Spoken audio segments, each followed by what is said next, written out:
you, Craig. Thank you.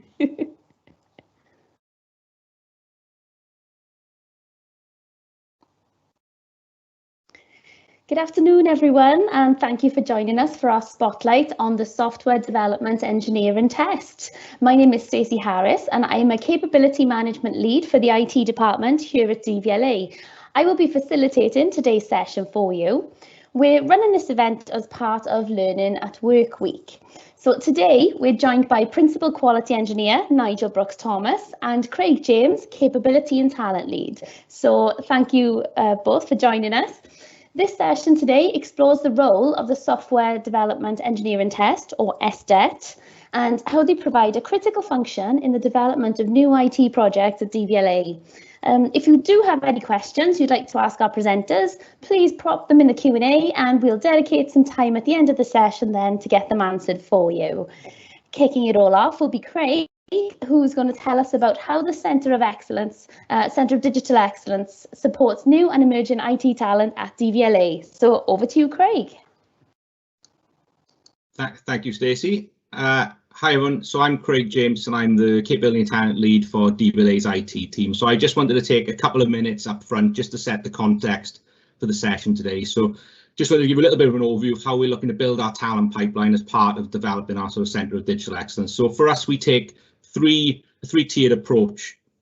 Firstly is around inspiring. So for us, it's around letting people know what digital roles exist, highlighting the digital careers that people can have. And I know today will be a great opportunity to hopefully teach a number of you on the call around the role of an SDET, and Nigel will do a great job of explaining that in detail. We then want to attract the best talent into the role. So we're hoping that some people on the call will like the sound of the role, be interested in starting as a career, but then that for us is really important. So growing those skills further. So as an organisation, it's not just about bringing somebody in for a short period. SDET is part of a career, and actually at DVLA we look to grow the digital skills of the organisation, building people all the way through to senior leaders of the future. So if we go to the next slide, please. So since starting our development programs as part of the Centre of Digital Excellence, we've brought in 87 individuals across a number of different programs. And I think why that's really important and what we like to talk about is these programs are everything from apprenticeships through to MSc level. And we target individuals that are coming from schools, come from colleges and universities, but also career changes. So no matter where your academic sort of experience ended, we want something for you. So when it's time to start a digital career, we want to create an opportunity that's there. And today we'll be talking about one of those exciting opportunities. So we've spanned a number of modern digital skills, so software engineering, cloud, cybersecurity, but recently we've started building schemes that we don't see anywhere else. So ethical hacking was a scheme we started last year, and SDET, or Software Development Engineering Test, is a program that we've not seen before, so we're really excited to develop it. And what we look to do is find the right partner for delivering each of our programs. So this year when we launch the program, it'll be building modern digital skills, it'll be building skills and professional qualifications that aren't just recognised in DVLA, but they're recognised externally as well. It'll be a structured program that will teach you the basics and allow anybody to build those skills from the ground up. But more importantly, you'll get real hands-on experience working alongside experienced developers and industry experts. And that's what will make you highly employable and make you somebody who can really take your digital career forward. So I won't talk anymore. I'll hand over to Nigel and he'll talk you through the role of an SDET, and I'll catch up with you all later. Thank you. Thanks, Craig. I'm going to just grab control of the slide pack we start with the obligatory introductory slide about me, really. So my name is Nigel Brooks-Thomas. I prefer to be called NBT or Nige. My pronouns are he, him and his.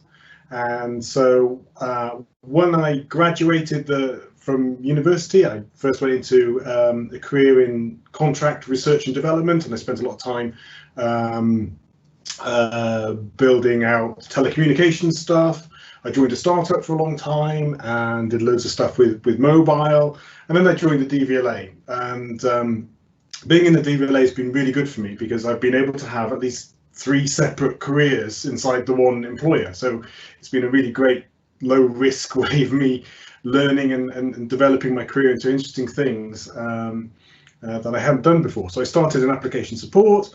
moved into some software engineering for a long time, and more recently I've been in the software engineering and test role, which is a relatively new thing for us. So I'm going to talk a little bit about, could you advance the slide for me, please? So I'm going to make a claim, and I'm going to claim that engineering is hard, but that software is one of the most complex things that humans build. And I think one of the reasons for why it's so hard and so complex is because, unlike these poor engineers who can see the problem, with software, it's all about abstraction. And we're dealing with mental models, which we build in our heads. And I have to be sure that my mental model looks like your mental model. And these are very, very hard things to express and articulate. It's one of the things which makes this whole area so complex. So if you can move on, please. And at the DVLA, we recognize that we need to get our features, the things that we want to build and make available to the public, we need to get those live and in the hands of the citizens as quickly as we possibly can. But our problem is that we're not a startup. We have a huge amount of reach across the country. We have lots of things which are really critical, really sensitive, and we still need to release products really frequently. So a lot of our modern projects, we're releasing it on at least a 2-weekly cycle. So there's new things that are going into live constantly. And what we can't do is to break one of the products that we've got, because there's just too many users who are using it. We can't suddenly stop issuing car tax, for instance, for a couple of weeks while we fix a problem. So we use an SDET to help us do this safely. Next slide, please. So I'm going to talk a little bit about how we organize our teams. We call our teams squads. And this is really quite a terrible image, really, to describe it. But we basically have this this person who is an agile delivery manager who looks after the squad and cares for and feeds all of the people who are part of it. And the squad usually has several software engineers who are present and are working on this project. And there'll be a BA inside there, there'll be a test engineer, and we will put an SDET inside this squad. And this collective group of people are going to look after this product. They're going to build it, they're going to nurture it, they're going to develop it, and make sure it's the most fantastic thing it can be. Next slide, please. And the way we build stuff is not super simple. So a product for us would look like the blue boxes. So we tend to decompose not into microservices, but into smaller components, which are applications in their own right. So it's really typical for us to have something which looks like a front end, which lives on the web, which citizens can interact with.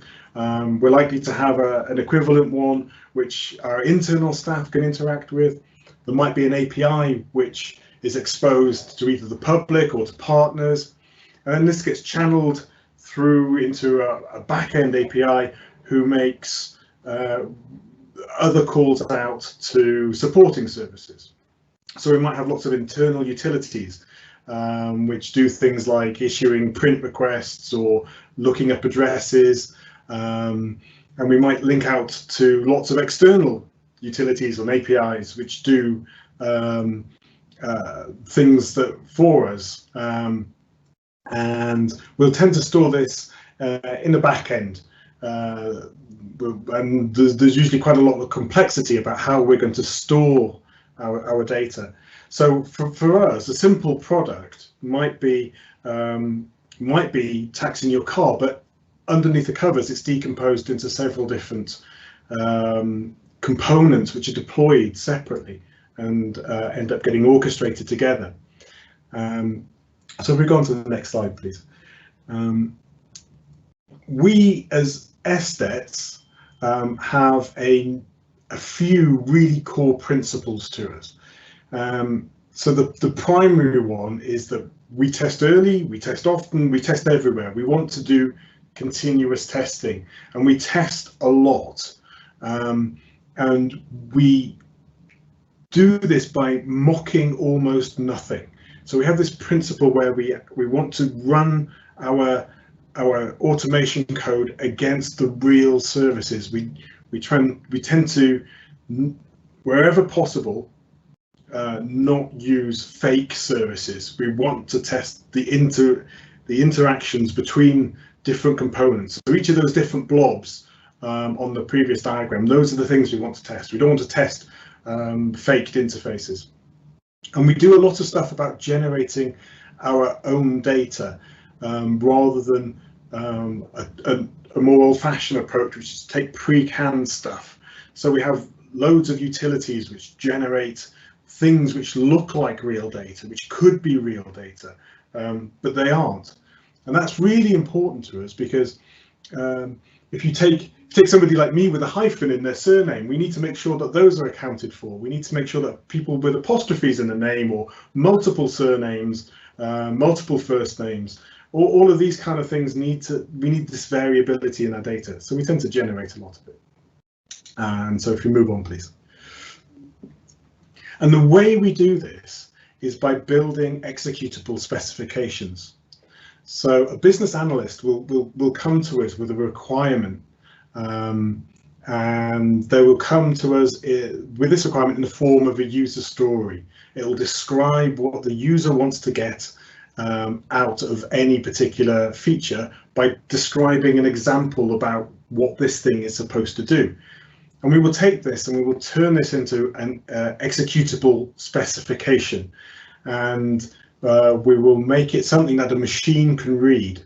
And then underneath that, we will layer our code to execute this specification. And we will find that we're building up layers and layers of code here, and we will build our own internal libraries, many of which now we're starting to open source and to publish publicly because they're really useful things. And we run these tests all the time, with the point being to give really quick feedback on what things are working and what things are breaking. And this allows us to move really, really quickly, make releases every couple of weeks, and at the same time be sure that we're not breaking things for the citizen. So we know that a small change in one particular area doesn't break a big product which has got multiple moving parts inside it. So if we move on to the next slide, please. And so some of the gory stuff about how we do this. Our executable specifications are written using a framework called Cucumber, which has a set kind of semi-formal language in which the business analysts and the developers and the SDETs and the testers can all understand and get an idea of what's actually being asked for. Our major programming language, the one we use most, is Ruby, and we use that to build all of the automation and all of the tests that we're going to use. And predominantly we're driving either browsers through Selenium, or we're talking to an API, usually over REST, but not always. Occasionally we do some things with a framework called Artillery, which is a Node implemented product, which allows us to do some very rapid performance testing on APIs. And we're doing this against applications which are either wrapped up in a Dockerized application, which we're deploying somewhere, usually inside some kind of cluster. Quite often, more so in fact now, we're running up against AWS Lambda-based deployments, and we have loads of different storage backends that we have to interact with, and we're having to integrate with all of these different components in the code that we write as an SDET. So the the SDET's job then is to make and build the software for automating our tests. And I think that's my last slide, I think there, Lucy. So yes, it is. So we have a little bit of a Q&A now. So I think I'm handing over to Stacey. Yes, that's right. Thank you, Nigel. Thank you so much for that. Okay, so I do have a couple of questions for you. So the first one is, for those people who are listening on the call who might be unfamiliar with the term SDET, can you tell us a little bit about this hybrid role and how it differs from someone who is solely a software engineer or solely a test engineer? Okay, yeah, okay. So for us, an SDET is a software engineer, but their job is to write software which tests the software. So our devs build the application code, and our SDETs build the code which tests the application code. And we value our test automation code as highly as we value the application code, and in some cases probably quite a bit more, because without that we can't do the things that we need to do. Our test engineers are there to do some of the more technical testing aspects, but the SDET themselves, if I was to draw this as a Venn diagram, the SDET would sit in the middle, and it'd overlap quite a bit with the devs, and there'd be some overlap with the test engineers as well. We kind of expect our SDETs to be able to jump into the application code in order, A, to understand it, and B, to help out when we're at a deadline. So there's our SDETs do contribute to the application code base. Our application developers contribute to the automation code base. So there's a bit of crossover over there, but predominantly the SDET is super skilled in writing the automation code. And that's kind of where the difference lies, I think. Great, thank you, Nigel. So my next question, SDET isn't an acronym that's widely known because software development engineering test isn't a job role that's been around that long. So why do you think that is? That's a really good question. So spending engineers' time is a tricky thing to do. Engineers are really rare, they're very expensive, you never have enough of them. So where you spend the time of an engineer is really, really important. And there's been pressures that have been building up, and there's been enablers to balance this. So one of the pressures is that the whole purpose of agile methodologies is to release your code, to get it into the hands of users really quickly.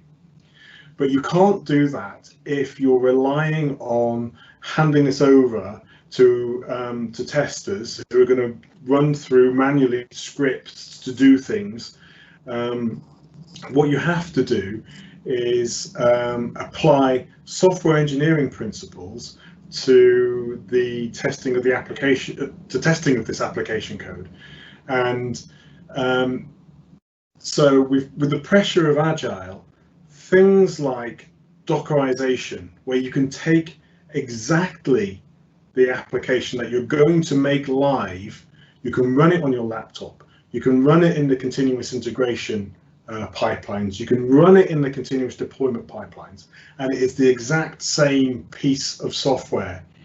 That has enabled us to invest expensive engineering time in building these tests up so that they become much, much more valuable than having people robotically run through manual testing. And the value that's dropped out of it has been enormous. They are absolutely the enablers for us to move quickly. It's a slightly odd acronym, SDET. It's it derives from two movements, really, one from Google and one from Microsoft, which were to do exactly this. Google used the term software development engineering test. Microsoft used the term software engineering test. So they're the same thing, just one dropped the D. And we chose the Google model, which seems to be the one which is gaining industry acceptance. But the investment, this precious investment of software engineering time into test automation is just proving to be the thing which enables you to go fast and safe. So, yes. Great, thanks, Nigel. Now, what are the benefits of having an SDET department as opposed to keeping software engineering and test engineers separate? Okay, so we don't so much have an SDET department, we have an SDET community. Our SDETs are not kept separate from the squads, they are in the squads. And the whole purpose behind the Agile movement really is to value this shared understanding of what you're trying to achieve. So if we group together a really cohesive and really tight-knit bunch of people, so they're not massive teams, none of these squads are massive teams, they're relatively small and close-knit.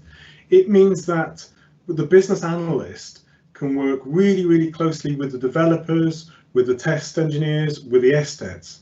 And this means that everybody ends up with a shared understanding of what the customer wants and needs. And this is phenomenal because it means that the business analysts understand what the development squad needs from their specifications, what they're looking for. It means that the developers get an understanding of what the customer wants and of how it's going to be tested. And the SDETs and test engineers then know how it's going to be built, so they can structure their tests and make sure that the design is going to be testable. Really, really easy to write code which isn't testable. So this little loop, this sort of refinement of what a requirement looks like is exceptionally important, and this close-knitness is really important to us. So the way we work on the ground is that an SDET works pretty much alongside the developer as a story is being implemented. So they have to be able to share this mental model, this abstraction of what's going to be built. So that's why we put them in the squad. And then we have this community which sits above them, and we all get together and we all share our knowledge basically every week. I've just come off my weekly meeting with the SDET community as we've gone through. We've had some phenomenal kind of developments that a couple of the guys have proposed, and we're going to move on, and we're going to build out this open source library, which I think is going to be really, really exceptionally useful to everybody. Great, awesome information hot off the press there. Thanks, Nigel. So do you believe that there's still a place for test engineers in the future, or do you think that they will be consumed by this hybrid role? No, I don't. I think test engineers are an absolutely distinct profession in their own right. They're a skilled profession, and what the test engineers do is going to continue to be very different from what the SDET does. So the SDET is very, very focused on writing software to test the application code.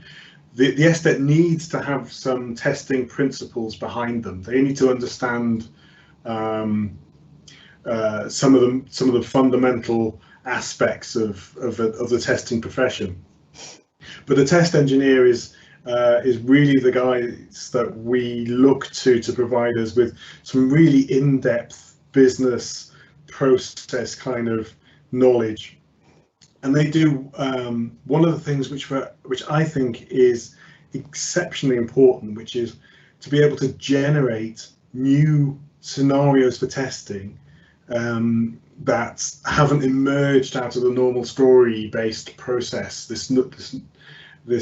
They're really good at finding you haven't thought about this, or I've discovered a flaw in your requirements, and if you were to model this, then you're going to be safer. So that's what the test engineer's job is. That alone is quite a skilled job, and we're very dependent on it. And I think the presence of the SDET actually liberates the test engineers quite a lot, because it basically does away with this robotic manual testing of running through scripts to check something is working, because we've now built code which does that. We're now driving the application to run through all of these steps, and the test engineer is now liberated from that to do the stuff which is valuable and really useful stuff.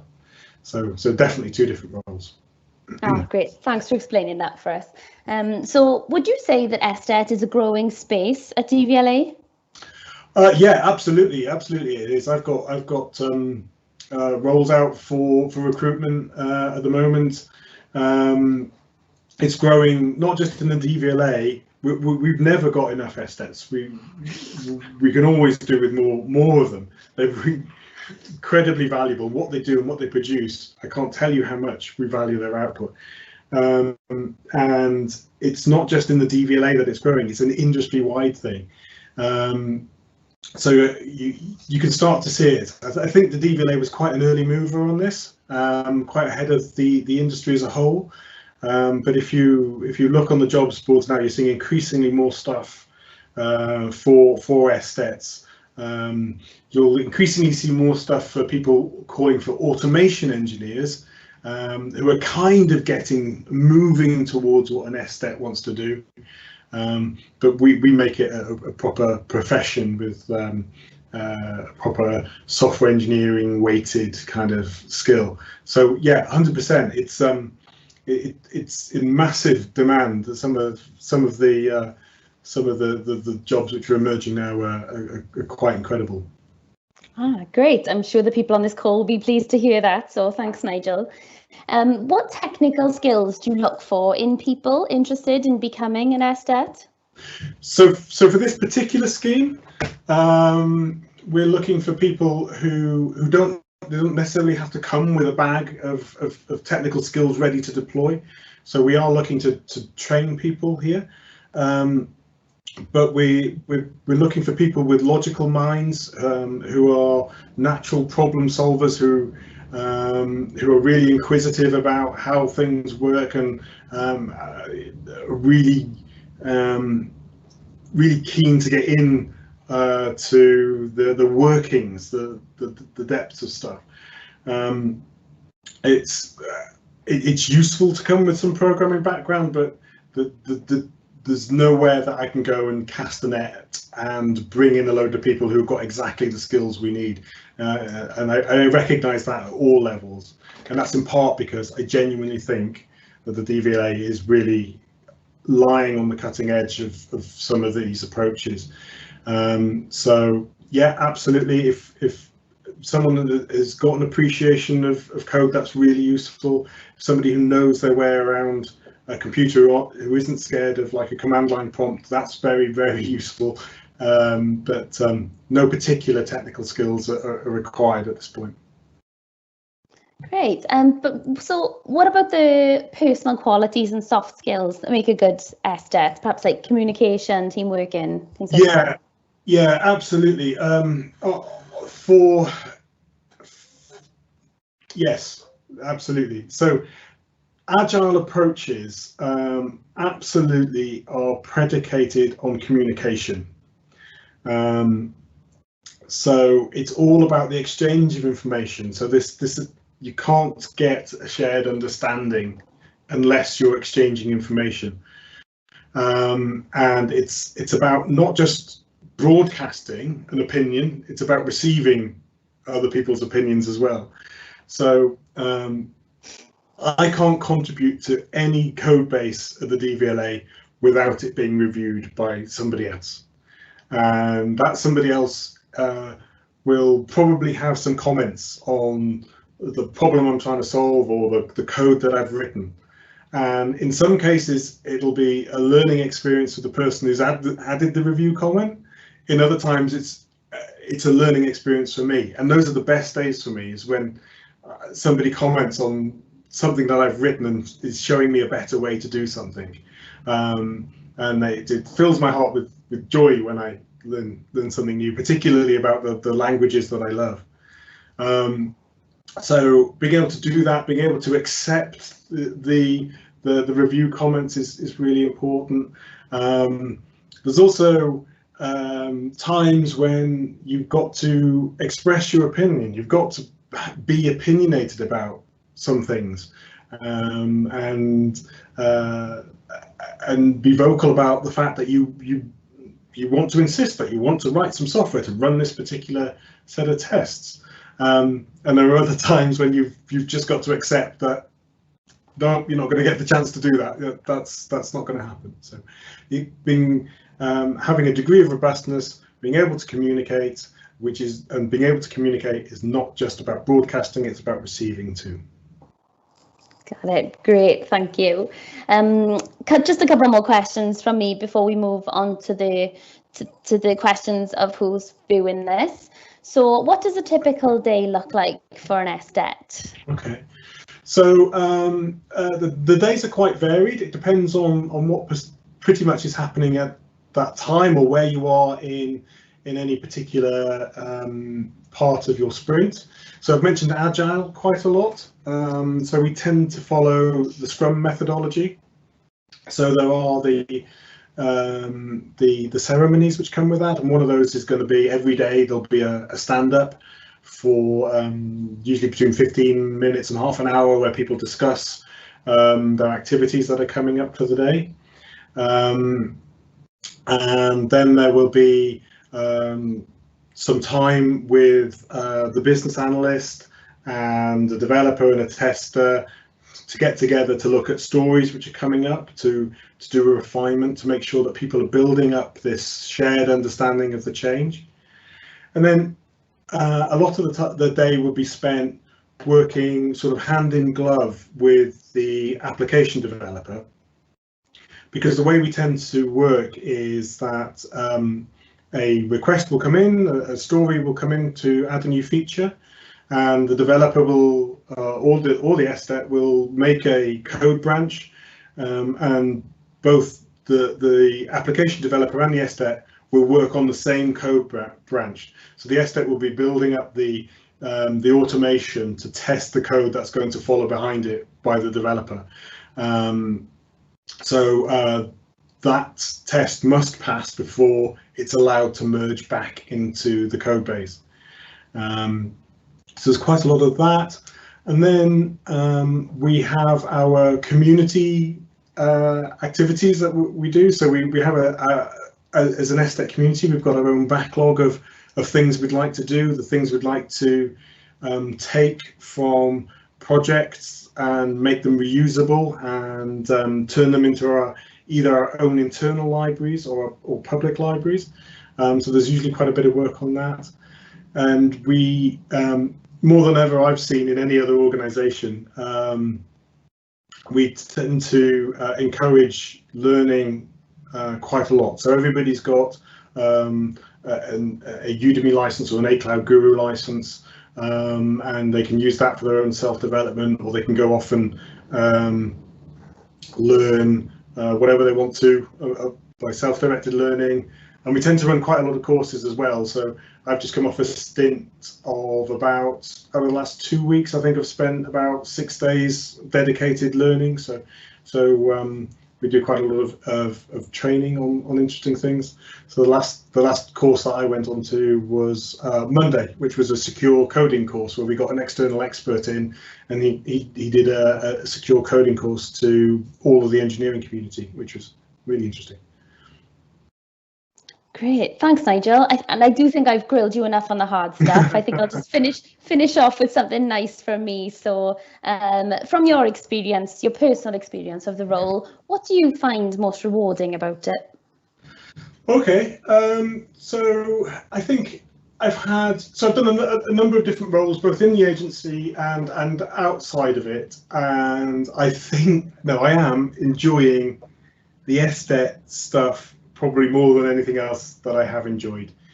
As a software engineer, you're working in an environment where lots of the practices and the principles are kind of established for you, and you kind of get to bump up against the edges a little bit sometimes. But in this particular role, we are doing stuff which is not common. So we get to devise our own ways of doing stuff, which I genuinely think is advancing the whole kind of approach to what an SDET is, how automation is written, how testing is done. So, I'm not sure how many companies there are in the UK who have got massive AWS Lambda deployments, where we're running automated tests against these, building things up, tearing them down.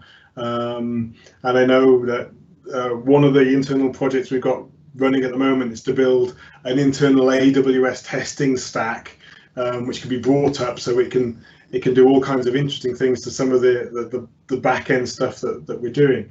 So we get to do not only interesting technical stuff, we also get to define some of the standards and the approaches that should be taken. And so the third of our principles, using factories to generate data rather than fixtures, that comes from our own internal learning about how we could improve our own processes. And it's meant that we've generated all kinds of interesting programmatic structures to do this kind of stuff. And one of the side projects that I've just put onto my own backlog is I want to generate a machine learning model based on the variances of some of our own internal data, so I can use that to predict newer data to generate as part of our test data. So for me, it's basically I get all of this opportunity to push and shape, not just at the edges. I get to really push and advance how this whole career should work. Wonderful. What a great way to end that Q&A, by the way. Thanks so much, Nigel, for bringing the SDET role to life and your own experiences. I'm sure our audience really appreciate it. But it's now time for the audience Q&A.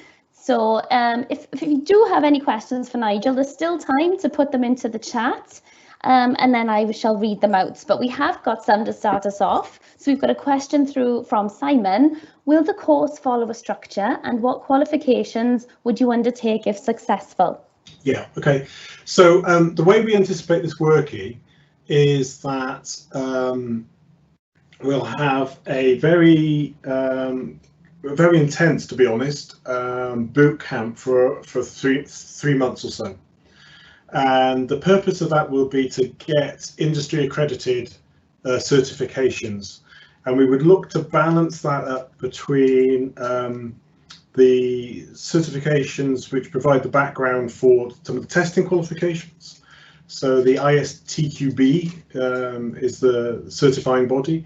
So they do certifications on a number of testing topics, and that's really important to us because it's the language of test is really complicated, and the words tend to be used wrong.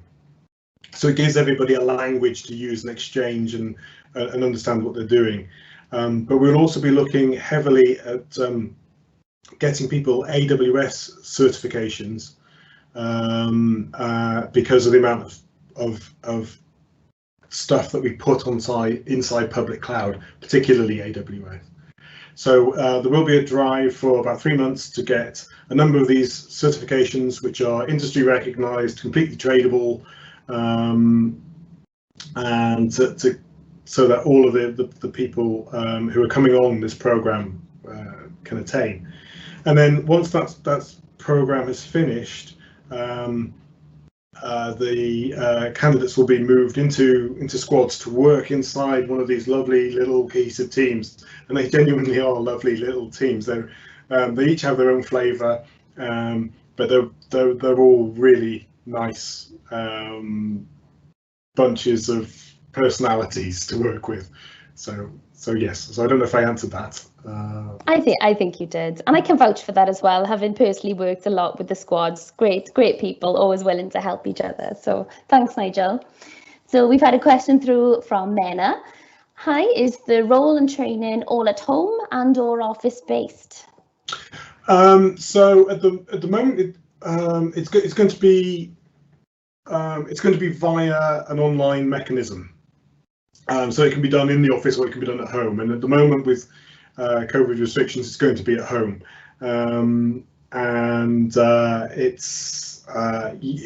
It's kind of like a mixed model. Basically, you're almost joining teams and joining almost a classroom-based kind of environment, really. So it's going to be online. Is the long and the short answer to that. Great, thanks, Nigel. Question through on the lips of most. So this is an anonymous one. Will there be permanent SDET vacancies available at the end of the scheme? Yes, there will be. There'll be permanent vacancies that will be made available. We're working with IT controls at the moment to make sure that we have vacancies and roles for people to move into. Brilliant, thank you. Another question through, when is the scheme starting and what do I need to do to apply?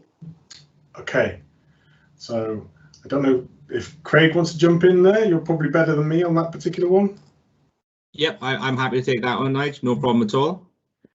Yep, so the scheme will be opening on Friday the 28th of May. So as per all of the recruitment we do, it goes through civil service jobs. So the advert will be launched on civil service jobs on the 28th. And if you're interested today, you can go on to civil service jobs now. You can set up alerts for DVLA and that'll come to you, or go back and check after that date and all the information in there. We'll also put it out through our social media channels, but civil service jobs is the best place, I think, to start and to find it. Great. Thanks, Craig. We've had a good question through here from Kai. If someone is unfamiliar with a programming language such as Ruby, will there be training provided? Yes, there will be. So programming languages are kind of a little bit interesting. So outside of some of the languages like Java, for instance, there isn't a certification process for languages like Ruby. So this is where one of the things we're looking for is self-directed learning. There will be a lot of learning that you'll have to do alongside the kind of more structured learning, which comes from a set course. There are a number of resources that I normally ask people to walk through, which helps get the basis of it. And then the best way to do it is to do a kind of learn by doing kind of approach, where you're working alongside your mentor, who's going to be in your squad. Is likely to be another SDET, it might be me, and we'll just go through stuff. And it's the only way in the however many years, too many years that I've been coding, is to teach people a language, is to provide people enough support to be able to develop their own skills and their own understanding, because you will need to build up your own mental model of how the language works. I can show you really quickly the syntax of the language, and I can show you really quickly the control structures of the language, but some of the artistry it takes time to develop, and we recognize it. And I don't think we've had, just going through in my head, I think we might have had a couple, but no more, of the people that we currently have as SDETs landed with Ruby. They usually landed with another language. So we're quite used to the process of supporting people and bootstrapping them up into learning this. We do have training courses which help, but it is one of those ones where you kind of got to commit to learning, and committing to learning is actually the biggest part of that is asking the questions. So it can feel a bit hard to do this. You've got to be able to write some code and say, what is wrong with what I've just written? Show me how to do this better. And the community that we have is phenomenal.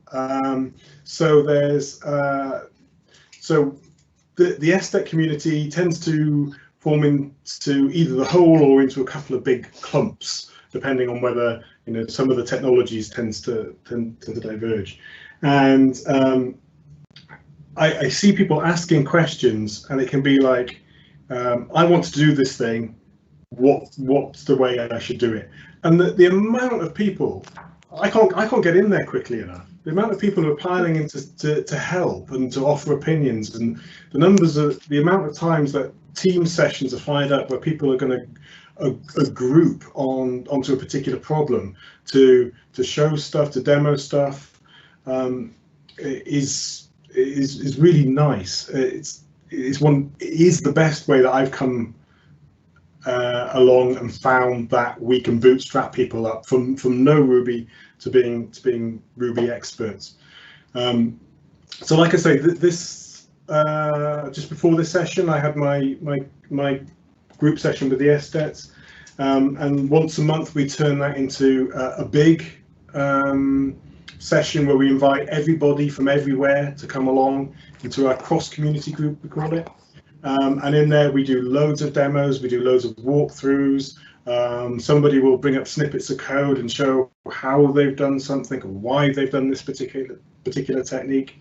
And for a learning experience, that is really, really good, because you're going to get really quick feedback and really detailed explanations of how to approach a particular thing. And that will bootstrap you really quickly. That's great. Thanks, Nigel. I think a lot of people will be glad to hear that. So we've had another question through. Will I be expected to know anything before I apply? No, there won't. I wouldn't. No, I don't think that there is particularly. I mean, there's sort of sensible things like researching some of the things that the DVLA does. It's more than just two lists, one of drivers and one of vehicles. There's some stuff about, I've given you some hints about some of the technologies which are around. So we don't expect you to land knowing, how to be expert at any of them, but it's sensible to read up on some of the kind of technologies and understand what they are, but not hugely more than that, no. Absolutely. Okay, another question through. What makes DVLA stand out compared to other companies offering similar positions? Oof, good question. Oh, that's a good question. I like that. Okay. So there's a number of things for me, and it's one of the reasons why I've kind of stuck around. I've been around for longer at the DVLA than I've been anywhere else. So one of the things is our approach to technology.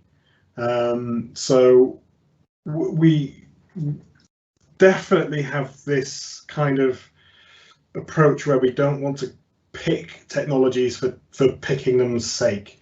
So we don't have a mad proliferation of technologies everywhere. But we also are incredibly keen to be adopters of sensible tech where it needs to be. And this is one of the reasons why we have not only Dockerized our applications, which are floating around in a Kubernetes clusters, auto scaling up and down, but also why we're such early adopters of some of the AWS technologies like Lambdas. We've got a big application now which is driven by AWS step functions, which is gone live. It's super successful. It's all great.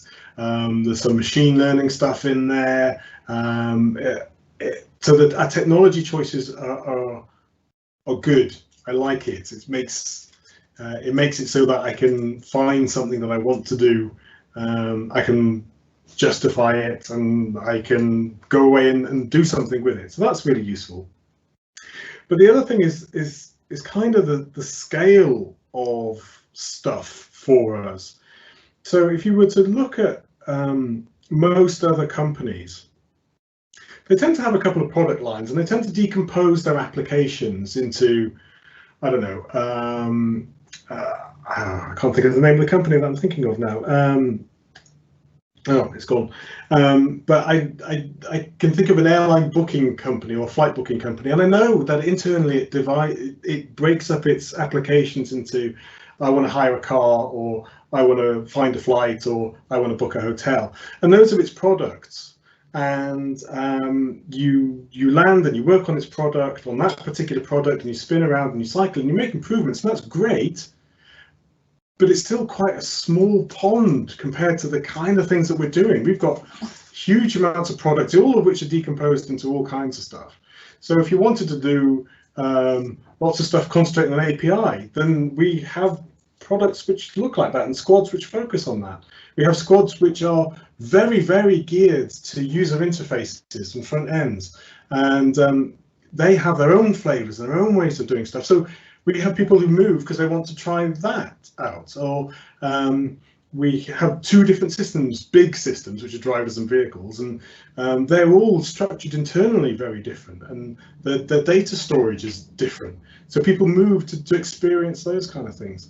So it's kind of, you get the benefit of some really interesting and really cutting edge technologies that go hand in glove with lots of different ways that we're deploying them, and that kind of thing. And of course, you've got the best team in all the world, I think. Nigel, that was a pitch the Dragon's Den would be proud of. Well done. Craig, have you got anything to add to that? Yeah, you know, I'd love to add something to that as well, please, if that's okay. I think maybe coming out more from the development program perspective, I think, you know, for me, what makes us stand out is I really don't think you'll see some schemes like we're offering out there. So what we're doing is we're building skills for ourselves. So what we do is we put an investment of time into individuals. So as Nigel talked about earlier, our programs will start with, you know, an intense boot camp, 10 to 12 weeks, where we try and build you the skills from the ground up. So for us, it's about, you know, taking that lowest common denominator, getting people to the point where they feel comfortable in the environment, you know, getting them to get all of the basics that they're going to need to succeed. All of our roles sit above our sort of operational headcount. So we're not there trying to sell you to another organization. We're there concentrating on, you know, building those foundational skills before you end up, you know, going into another team. I think, you know, to try and make it sort of an example as well, we've currently run, you know, a number of different programs under our Centre of Digital Excellence, and what we've seen is, you know, majority of people stay. They're there for a long time. They want to stay at the organisation post the programme. We see a number of people getting promoted off the back of it. There's professional skills that the people are earning, you know, not just you know, sort of some of the stuff we need within the agency. And I think for us, you know, we're seeing a remarkable level of talent coming through those programmes, and that investment of time is really key for me. So if you come in, we're going to spend time with you. We'll put support around you. You'll have mentors. You've got central teams that will work with you, and we'll make sure that you get everything you need to develop what you want going forward. So I think it's a great opportunity, and you know, I think it's we didn't mention earlier, but it's, you know, £26,000